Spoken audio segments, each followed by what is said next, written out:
pixel art 2D Metroidvania-style roguelike, or roguelite, with Soulslike combat. That's a combination of words anyone who's even glanced at the indie sphere has heard 1,000 times, sometimes separately, often together. Dead Cells is still the reigning champ of that mashup. If you've somehow missed it, fix that. It's graduated to indie darling status, and as always happens, a freshman class shows up trying to remix the formula just enough to feel new. Enter Katanaut, a pixel art 2D Metroidvania-style roguelite with Soulslike combat. Easy to overlook in the September avalanche of heavy hitters, so let's see if it deserves a second look, or should stay lost in the void.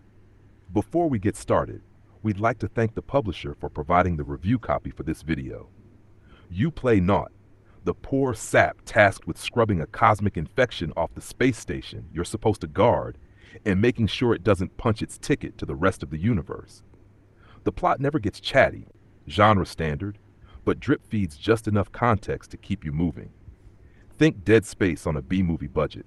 The story is told by the walls, the corpses, the things that used to be human and now just want your face. One minute the crew's throwing a party, the next the corridors are wearing flesh bunting, and something that used to be your coworker is crawling through the vents. Scientists and traders holster the exposition and sell you power-ups between loops, and the game hand waves permadeath with time loop. Sure, works for me. The loop is classic roguelike. Carve through rooms, grab toys, die, spend currencies, repeat. Melee, guns, time slows, black holes, tornadoes. The arsenal's wide and only gets sillier the deeper you go. Soulslike is doing some heavy lifting on the store page. Yes, there's a stamina bar and a roll, but that's the whole list. Attacks are fast and floaty. Enemies barely flinch, so half the time you're not sure you're even connecting. It's like slashing wet newspaper.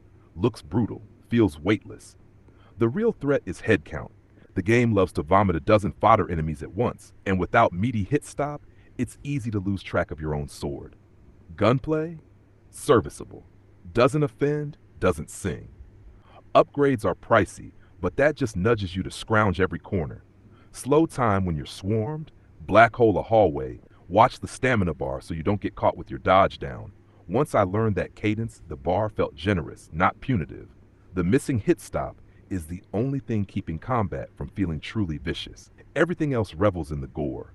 Bodies bisect, blood decorates the walls, chunky particles fly. When the screen fills with neon giblets, it can get unreadable, but most of the time it's controlled chaos. The station itself is a chrome and neon graveyard. Flickering signs, abandoned experiments half digested by meat creep. Shadows do heavy lifting. Every corridor feels like it's hiding something ready to pop. The soundtrack's a slam dunk. Bass heavy, synthy, uneasy outside the game, perfect inside it. Flesh squelches, distant thuds in empty rooms. The whole audio package sells the horror as hard as the visuals. Katanaut will never escape Dead Cell's orbit, and it doesn't need to. It's confident enough to borrow the blueprint and scribble its own notes in the margins. My gripes are small. Attacks need more crunch, and particle storms can turn into soup. None of that kept me from just one more run. If your backlog is already buckling under $70 Titans, throw this cheaper, meaner option on the pile. When you finally come up for air, Katanaut will still be here, waiting, looping, and ready to let you slice space horrors into wet confetti. Thanks for watching to the end of this review. We appreciate your support. If you're so inclined, don't forget to like, share, and comment. And remember, may your adventures to come be filled with epic quests and legendary victories.